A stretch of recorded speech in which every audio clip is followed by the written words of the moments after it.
It was a mistake the Davidson County Sheriff calls unacceptable. Tonight, a murder suspect is back in jail after a clerical error allowed him to walk free.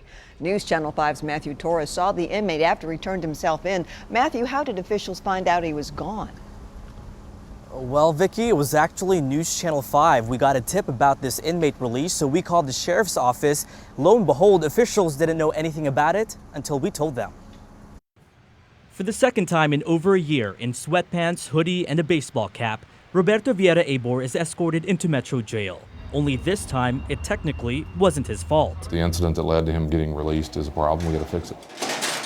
Vieira Abor turned himself in Wednesday with the help of his attorney and the cooperation of Metro Police, 4 days after he was released from jail by accident. Davidson County Sheriff Darren Hall says it was human error. This wasn't a process problem. This was a people problem, and the person made a mistake.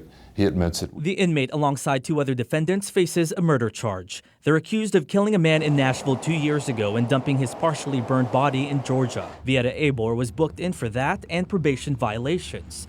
However, a sheriff's department employee made the mistake of combining the murder charge with his probation violation sentence, which ended last Friday. When that expired, it looks like you've cleared him on everything he's here on because it was under one number. And ultimately, that leads to an individual clearing you for release because there's nothing else pending. The 30-plus-year employee will now have to go through a disciplinary hearing. The sheriff doesn't expect any changes to protocol. He takes full responsibility for it and feels very bad about what happened, and community demands and expects more, and we're going to make sure that happens. The suspect's mother spoke to News Channel 5 over the phone, saying her son stayed in an apartment in downtown First.